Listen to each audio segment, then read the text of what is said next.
September 1939. Adolf Hitler sends his troops into Poland. In response, Britain and France declare war. Hitler has to deal with the British and French before he can turn to his real war aims. Drang nach Osten, the drive to the east. But how? For 6 months, known as the Phony War, the world waits. Then, in May 1940, 100 days sees the most dramatic victory and collapse in modern history. The fall of France in 6 weeks is one of the greatest upsets in military history. It took everybody by surprise.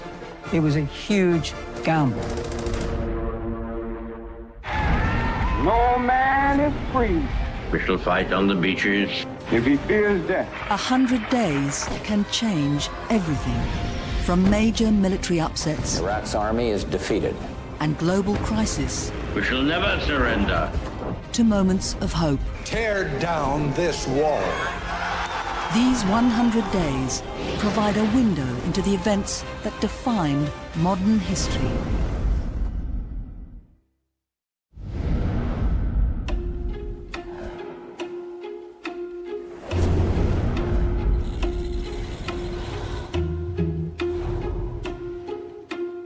May 10th, 1940, 4:30 a.m. German aircraft fly west, carrying paratroopers. In the first light of day, they drop into the Netherlands. Dozens more land silently on the great Belgian fortress, Eben Emael. German panzer divisions occupy Luxembourg. And by daylight, German forces have taken vital Dutch bridges. Within hours, the Dutch Air Force is eliminated. By the end of the 100 days, France will have fallen, and Britain will be fighting for survival against Hitler's seemingly unstoppable German forces. A campaign of expansion that began 8 months ago with the conquest of Poland. When that is over relatively quickly, Hitler is very anxious to turn right around and invade Western Europe. He's talked out of this, and he waits until the spring of 1940. Convinced that the time is now right, the German army marches into Belgium. Belgium, in particular, is the pathway to the main enemy, France. Scenes are tense, gendarmes on guard, a sense of fateful decision among the people. General Maurice Gamelin, the French commander of the Allied forces, is confident that France is safe from German attack. His confidence stems from the series of fortifications along the German-French border. The Maginot Line. The Maginot Line protected the Franco-German frontier and was the French response to the horrible conditions and casualties of the First World War. There was a massive physical devastation. There's no major European power that's lost as many people in the war as France. Named after War Minister André Maginot, the 450-kilometre line of gun turrets, concrete bunkers and minefields were thought to be impervious to aerial bombings and tank fire. It is often said that armies tend to refight the last war and not fight the next war. So here they were again preparing for a full frontal assault by essentially creating a kind of super trench with massive defensive emplacements. The problem was, however, that this was old-fashioned and outdated because technology had progressed in the interwar years, and now the Germans, with the tanks and the armored forces, were able to bring back the element of maneuver onto the battlefield. General Gamelin moves his best divisions, along with the British Expeditionary Force, into defensive positions to meet the oncoming German troops. But Gamelin is marching his troops into a trap. This German force is merely Hitler's decoy. The original German plan for the invasion of France in 1940 consisted of a large strike through the Netherlands, Belgium, and then into northern France. It was a plan that was fairly similar to the one used by the Germans in 1914. And the Germans were going to do that until accidentally German plane had to make a forced landing. They had the plans for the invasion. And so the Germans had to go back to the drawing board when they realized this. And then some clever generals persuaded Hitler that it would be much better idea to take the French and the British by surprise and go through the hilly and wooded area of the Ardennes. So the French, obviously, they have forces defending the Ardennes, but they're not their top troops who have been sent into Belgium.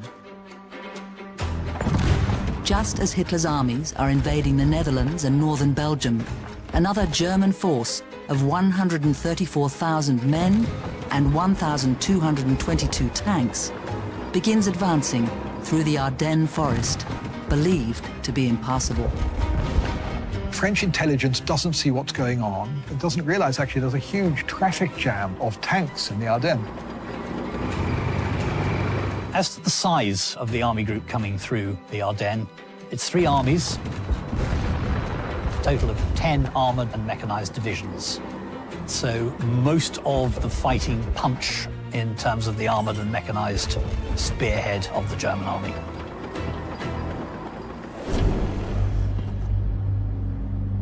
Throughout the Phoney War, Britain has been led by Neville Chamberlain. As evening falls on the first day of the German offensive, Chamberlain resigns and is replaced as Prime Minister by the more pugnacious and more determined Winston Churchill. The fate of Holland and Belgium, like that of Poland, Czechoslovakia and Austria, will be decided by the victory of the British Empire and the French Republic.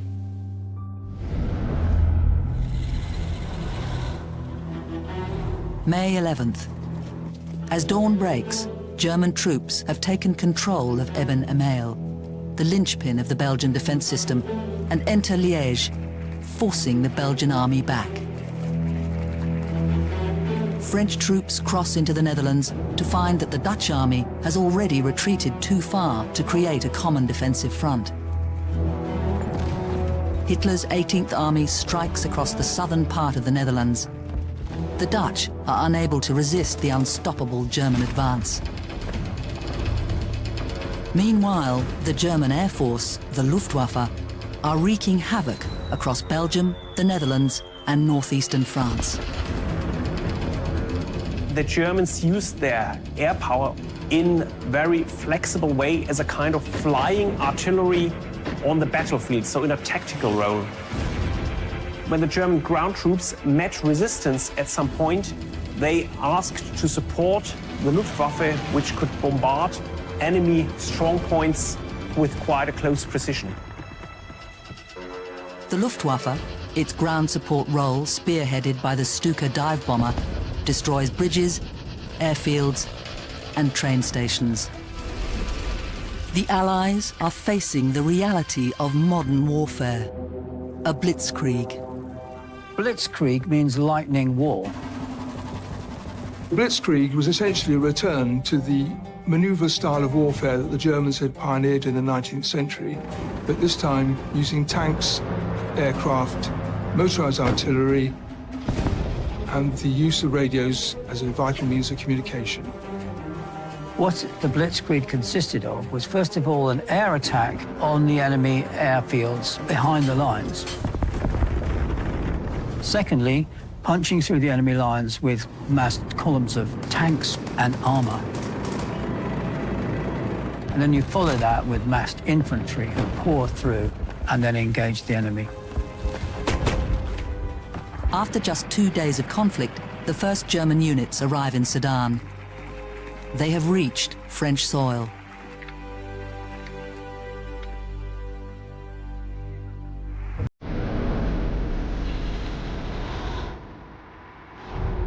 May 14th.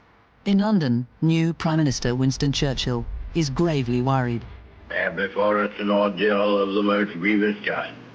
We have before us many long months of struggle and of suffering.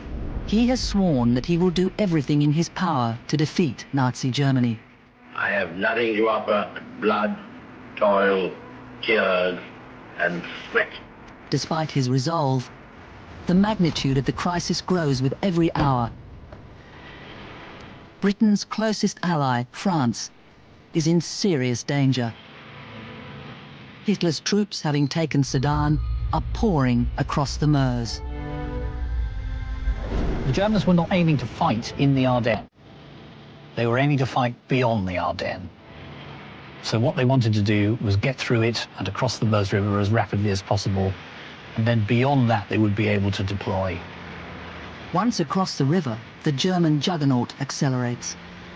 The troops, the drivers in particular of the armoured vehicles, tanks and supply vehicles were fed with stimulants, with drugs to keep them awake 3 days and 3 nights. French commander Gamelin is taken aback. Hitler's tanks are in open country, threatening the rear of the troops sent to the Belgian border and aiming for the English Channel. The Germans used their armored formations independently, not as a support weapon for the infantry, but as an independent formation that could fight the battles independently, and quite often gave their junior commanders quite a certain freedom of action in their military decisions. At dusk, the Netherlands capitulates, exposing the Allies' northwest flank. The British Royal Air Force has lost 100 aircraft, and the French Air Force is equally depleted. Hitler's Blitzkrieg is working better than even he had thought it would.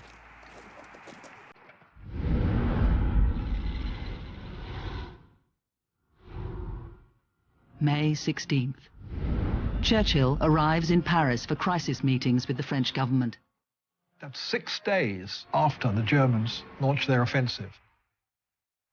The Prime Minister Reynaud rings up Churchill in London and says, it's all over.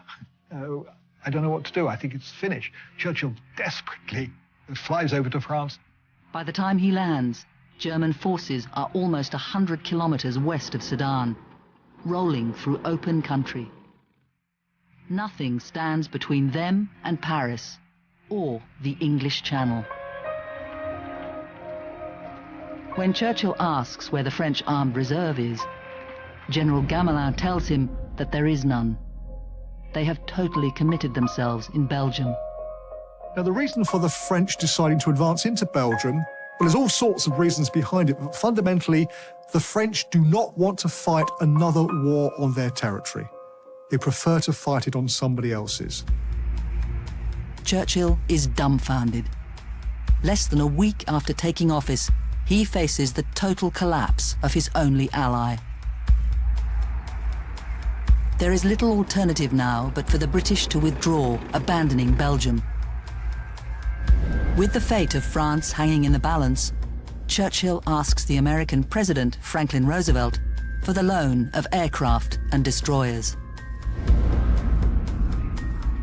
Roosevelt refuses. The American government did not see a danger in the Nazis. It didn't think that it was anything other than a European quarrel. There was no larger threat. The president also has domestic public opinion to consider. At this time, 83% of Americans favor staying out of the war. Let Europe fight our own battles. I think we should stay out of it entirely. This time America should keep out, and I know I will. Without American aid, Churchill may soon face the German war machine alone.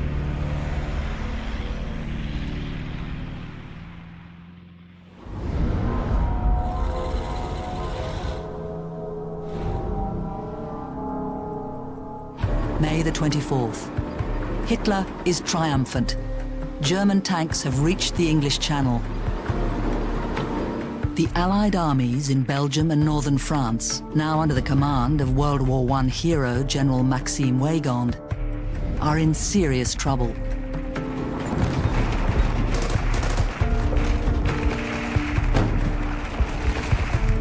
Almost the entire British Expeditionary Force and most of the French troops have fallen back on Dunkirk. German plan is to get to the Channel, to cut off the British and French who are in Belgium, to basically decimate their armies and then to move south to Paris. By nightfall, more than 250,000 demoralized Allied troops are caught in the tightening German vice. Believing the Allies have no escape route, Hitler approves an order for his panzers to halt. So people ask, why did the German panzers stop just at the point when the Allies were at their most vulnerable? There were several reasons for this. The first and most important of these reasons was the need for the German panzer forces to refit and rearm and reorganize themselves after 15 days of hard fighting. The war was still far from over. The French to the south still had to be defeated. Many people, not least Hitler, feared that the French would counterattack and the German advance would have a sticky end. Of course, in the end, that did not happen. May 26th, 400,000 British and French soldiers cram onto Dunkirk's beaches. They hold a rectangular perimeter 32 kilometers long and 10 kilometers deep. With no reserves to replace the British Expeditionary Force, its loss will render Britain almost defenseless. At first sight, the British Expeditionary Force seemed doomed as the Germans closed in on the port of Dunkirk. The British now prepared for evacuation. The senior naval commander, Admiral Ramsay, had been ordered to try and evacuate as many as 45,000 men, if at all possible. Just before 7 p.m., Vice Admiral Ramsay signals the start of Operation Dynamo, the attempt to evacuate the British Expeditionary Force. An armada of 850 vessels of all shapes and sizes, many of them manned by civilian volunteers, begin to leave the English coast, heading for Dunkirk. So there was no hope of taking out men through the port facilities, as would be the normal case. So a lot of the evacuation would have to come off the beaches themselves, which was a very unsatisfactory way of evacuating large numbers of men. For 2 weeks, the Germans have made easy progress across Belgium and France. But combat now becomes brutal as the Allied troops fight for their lives.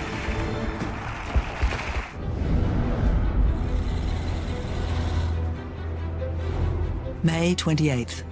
In the early hours, King Leopold III surrenders Belgium to the Germans, leaving the British and French troops at Dunkirk dangerously exposed. Their perimeter defense is shrinking by the minute. As Royal Air Force Spitfires fight to keep the Luftwaffe at bay, against all odds, deliverance comes for the British Expeditionary Force.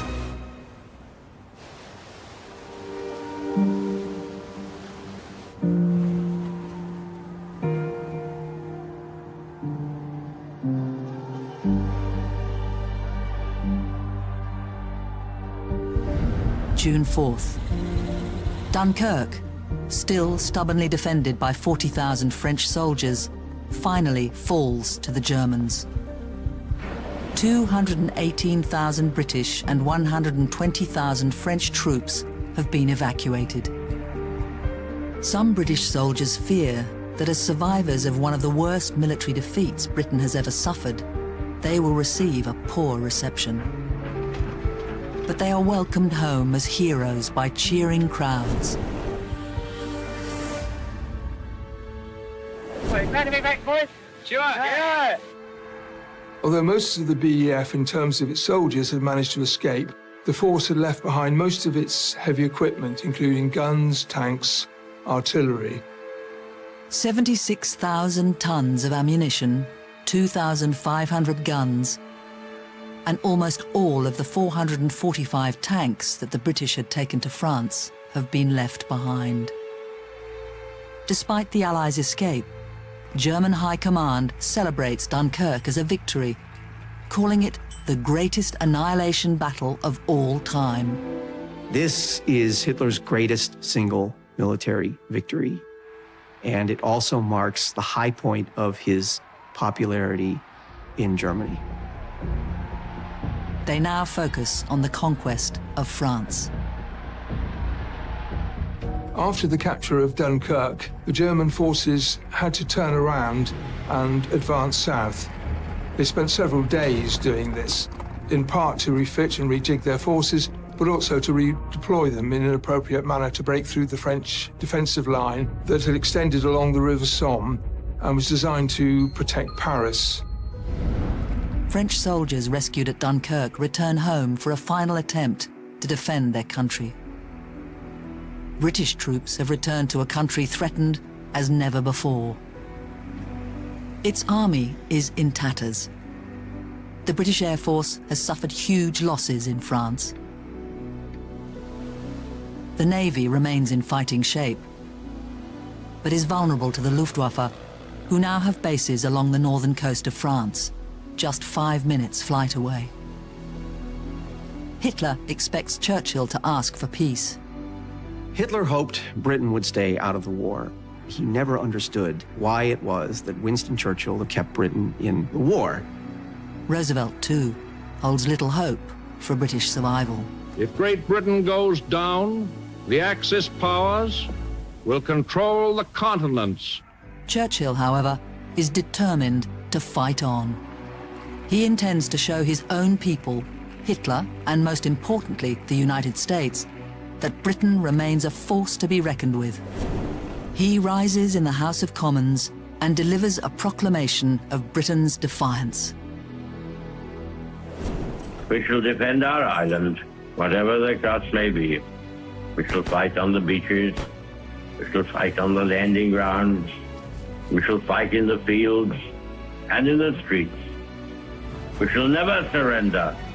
Churchill struck the right note. It was real leadership. And I think he convinced a great majority of British people that it was right to breathe defiance and to continue fighting rather than try and sue for a compromise, separate peace with the Germans.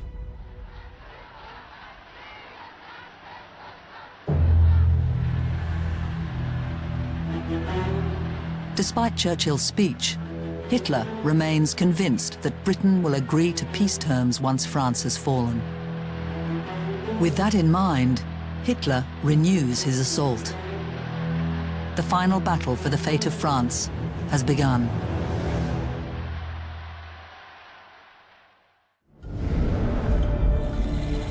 June 10th.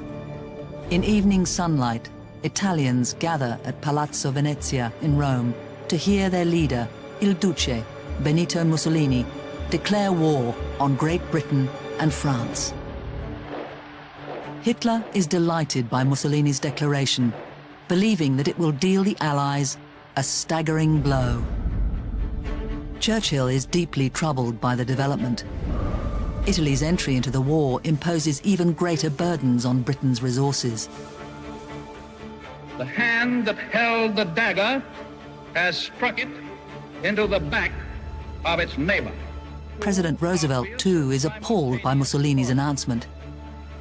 We will extend to the opponents of force the material resources of this nation. Within weeks, 50 American destroyers are in the hands of the British. This marks the end of the United States' policy of neutrality towards the war in Europe.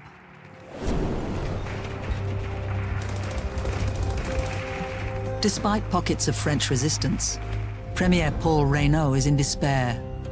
His government has fled Paris, his armies are overwhelmed, and Germans are rapidly approaching the French capital. The French population was fleeing from northern France, particularly from Paris. Mass migration to the south, which people thought was safe.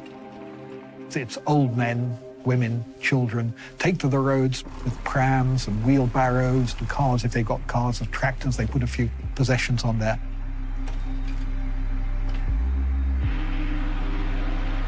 Paris, the city of lights, is now a ghost town.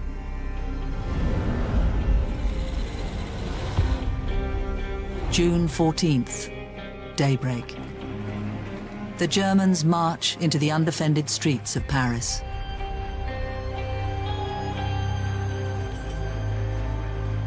A giant swastika, the emblem of the Nazis, flutters from the Eiffel Tower. German troops spread rapidly across northern France. Once a formidable force, the French army is in ruins. The French army suffered a defeat which no one had saw coming, not because the French army fought particularly badly, that's a myth, but rather the Germans seized the advantage from which the French were never able to recover.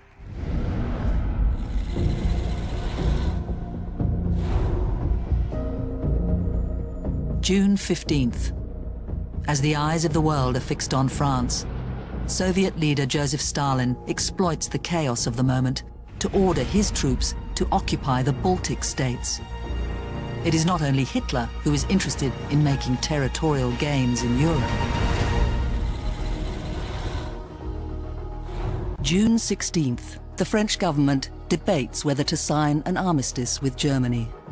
Once the French military have been defeated, the question is what to do next.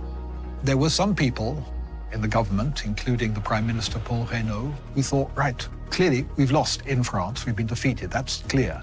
But that doesn't mean the war's over. In London, Winston Churchill also wishes to see France continue the fight. He meets with French Under-Secretary of Defense Charles de Gaulle for last-minute talks. So somebody who refuses to accept the idea of an armistice is General de Gaulle. And de Gaulle was a relatively junior military figure. He was the youngest general in France. He simply refused to believe that the war was over for France. The crisis has driven the proudly patriotic Churchill to desperate measures. He proposes that Britain and France be united into a single country called the Franco-British Union. At 4:30 p.m., de Gaulle telephones Reynaud to put the proposal to him. Reynaud's deputy, Marshal Philippe Pétain, dismisses the idea. Britain, like France, is doomed, he says. A union will be a fusion with a corpse.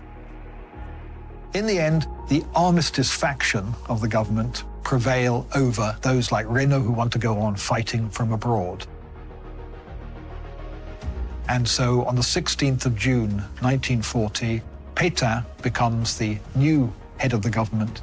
And it is Pétain who then says, we must cease fighting with the Germans.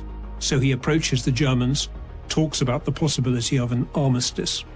100,000 men who marched away under the tricolor are back from Nazi prison camps.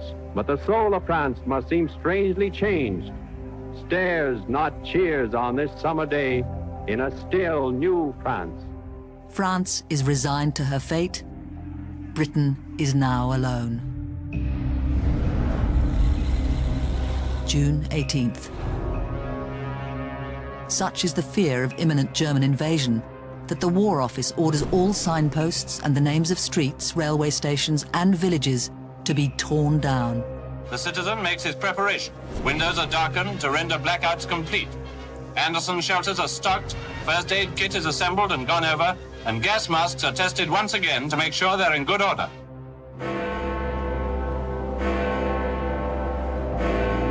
As Big Ben strikes 4 p.m., Churchill addresses the House of Commons. The Battle of France is over.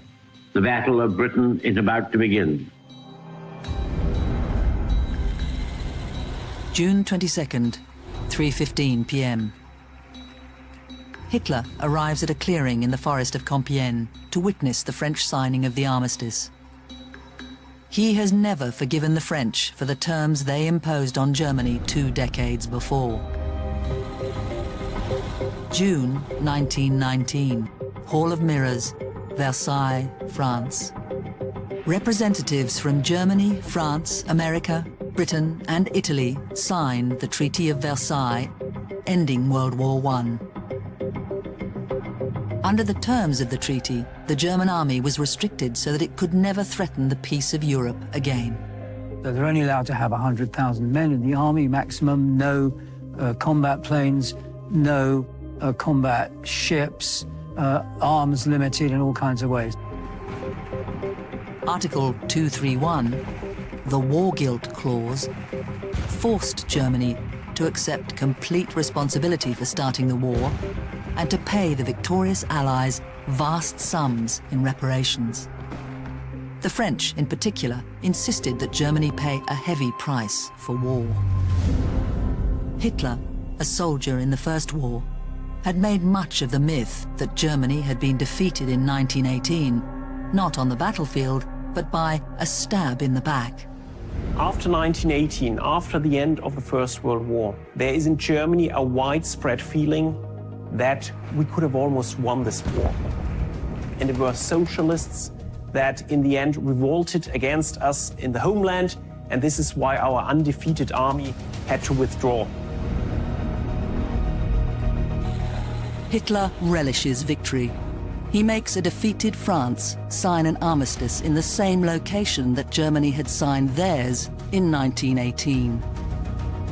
A symbol of how far France had fallen. And it's crucial to say that this is an armistice, not a peace settlement. So the very bizarre situation that France has with Germany is that for 4 years after 1940, she's existing in this permanent kind of suspended animation where she's signed the deal to stop fighting, but not signed a permanent peace treaty. According to the terms of the armistice, all North and Western France on a line running from Geneva to Bayonne will be occupied by Germans. The French government, under German control, is moved to Vichy. Hitler enjoys a day of sightseeing in the French capital. His revenge complete. He turns his attention towards Britain.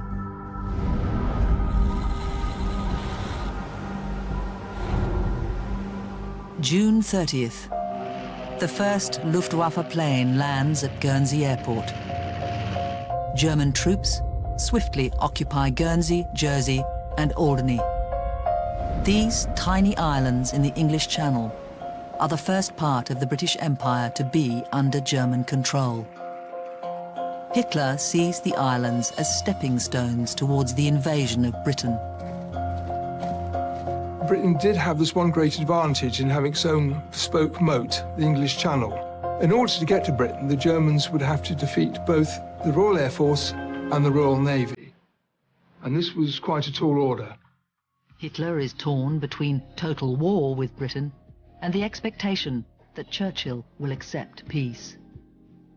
There's no question of any kind of compromised peace, however bad the situation was after Dunkirk. The famous "we shall fight on the beaches," that any kind of compromised peace with the Nazis would be tantamount to a surrender. An air of uncertainty hangs over Britain. No one knows when, how, or even if the German onslaught will come. July 6th. Vast crowds line Berlin's streets in a victory parade for Hitler.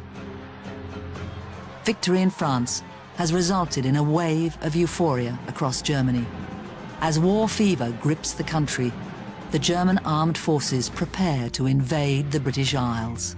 In order to do that, Hitler has to knock the Royal Air Force out of action, because there is no hope of launching an invasion fleet across the Channel, across the sea, if it's going to be at risk from aerial bombardment and attack. So the hope is to eliminate the RAF as a threat. German High Command are confident.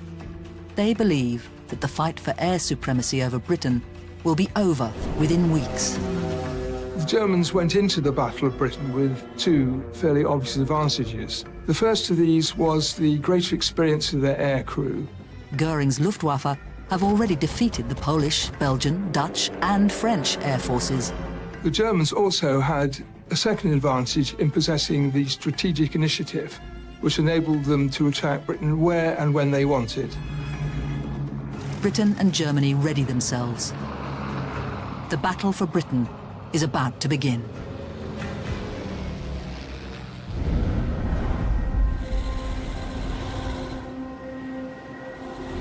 July 10th.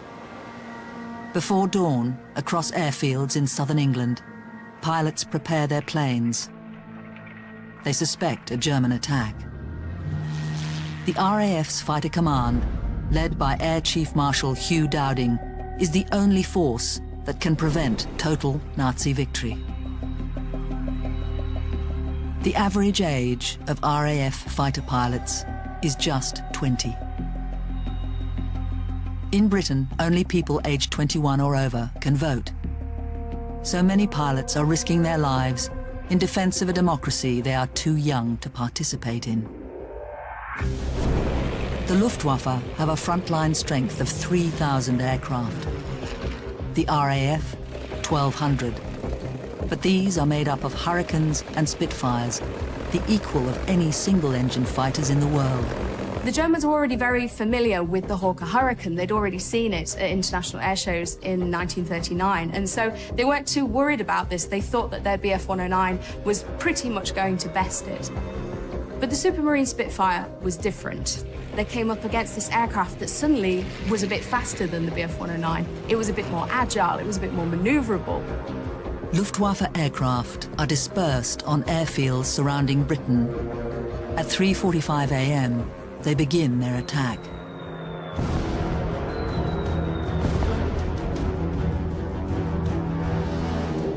A Spitfire squadron on dawn patrol spots an enemy formation over the channel, and the battle begins.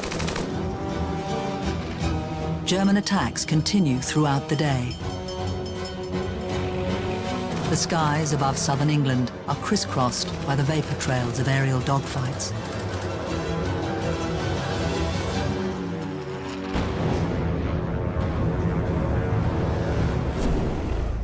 Besides her armed forces, Britain is protected by Chain Home.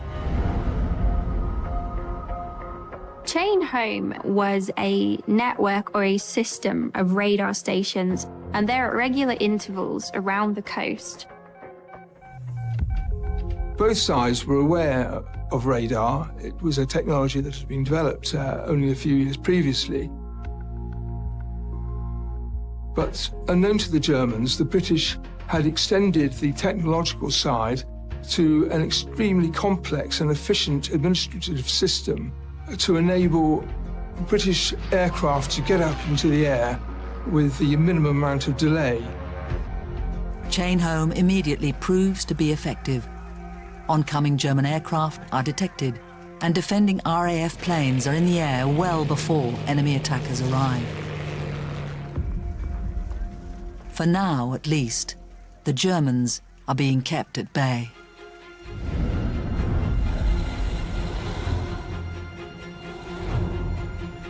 July 19th.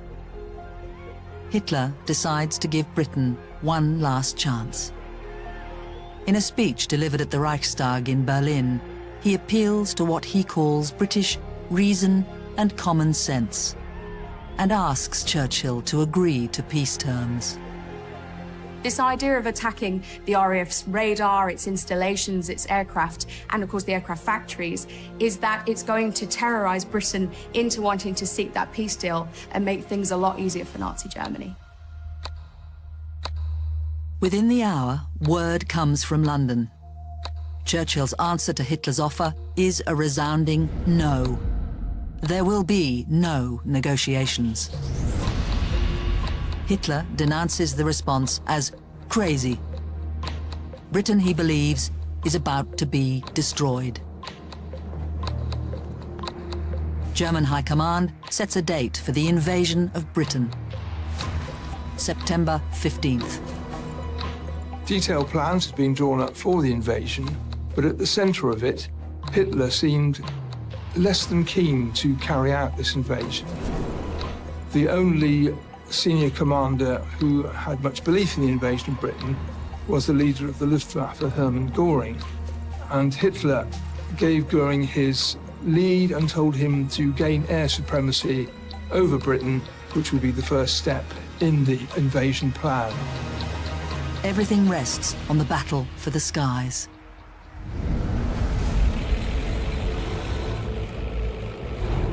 August 3rd. 13 German divisions intended as the initial striking force in the invasion of Britain complete their deployment along the northern French coast.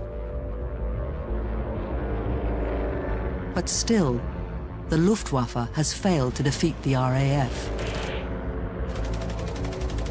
Hitler is anxious. Autumn is on its way. And with it will come Channel fogs, making flying hazardous. Time is running out. He orders the Luftwaffe to escalate its efforts. In response, Göring plans a huge assault for 10 days' time. He names the operation Eagle Attack. Unternehmen Adlerangriff, or Operation Eagle Attack, was this intensification of the Luftwaffe's offensive against Britain. So it had started, of course, with attacking the shipping and the convoys. But it knew that in order to actually really scare the mainland, it needed to attack the mainland. So Operation Eagle Attack was this all-out armada against the British Isles in terms of going straight for the heart of the enemy, going for the RAF, going for its airfields, going for its radar installations. Once the RAF has been nullified, the Luftwaffe can concentrate their full force on supporting the landing of the army on English soil.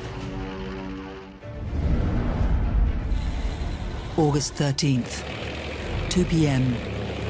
Operation Eagle Attack is launched. German aircraft take off, hoping to deliver the knockout blow to the RAF.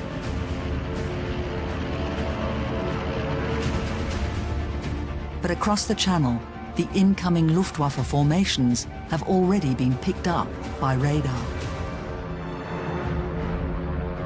The RAF are waiting. There is fierce fighting. The Luftwaffe is harassed at every turn by British planes. The German effort disintegrates into a series of poorly coordinated attacks. Another problem for the Germans was that the range of their fighter planes was quite limited. They could operate over the skies of southern England only for 15 minutes or half an hour sometimes. In contrast, the Royal Air Force could operate much longer, so their planes were much longer in the sky than the German ones. German casualties are heavy, and Luftwaffe fighters are forced back across the Channel. Despite Göring's best efforts, Operation Eagle Attack has failed.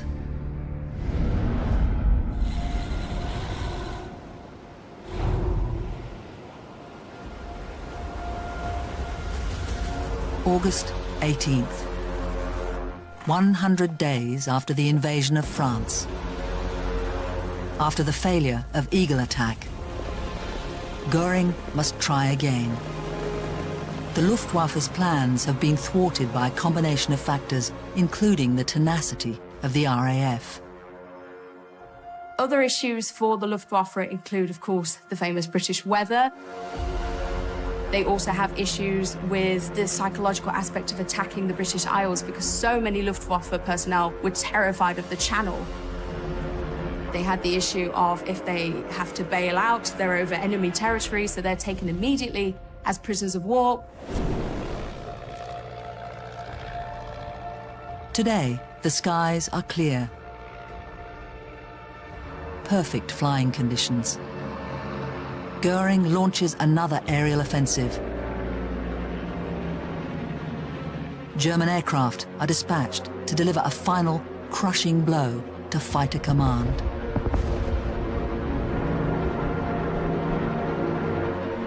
Waves of German bombers cross the Channel. The attacks are relentless.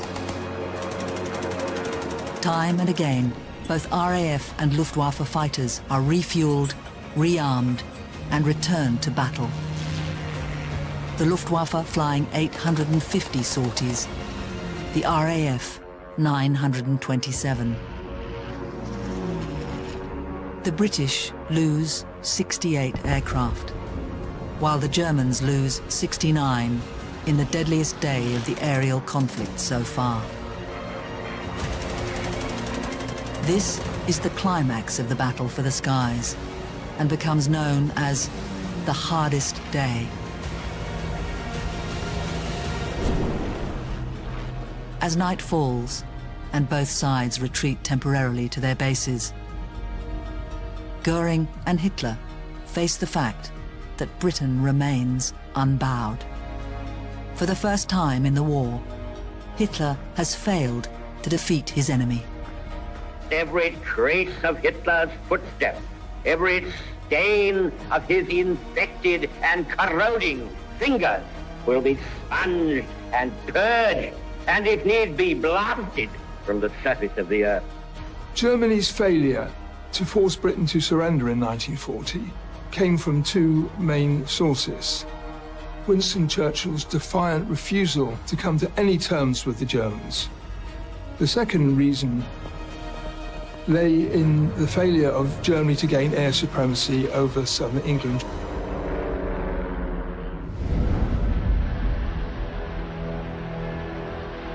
Hitler has achieved a military victory over Western Europe, the scale of which has never been seen before. He conquered Denmark, the Netherlands, Belgium. He imposed an occupation on northern France and a collaborationist government in the Vichy. And we mustn't forget Eastern Europe either. Hitler had already occupied, incorporated Austria. Czechoslovakia was occupied, and the Nazis had conquered Poland.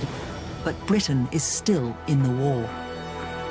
Germany hasn't really accomplished its aims. It hasn't been able to invade Britain. Tactics now need to change. Never in the field of human conflict was so much owed by so many to so few. British resistance changes the course of the Second World War. Unable to force Churchill into surrender, Hitler now turns his sights eastwards towards the Soviet Union. These are some of the 180 million people against whom Hitler had just turned his war machine. Soon, he will be fighting a war on two fronts. And when Japanese aggression brings the United States into the conflict, the European war becomes a global one. Britain becomes a base for Allied forces. And before long, plans begin to take shape to liberate all that Hitler and his allies have conquered.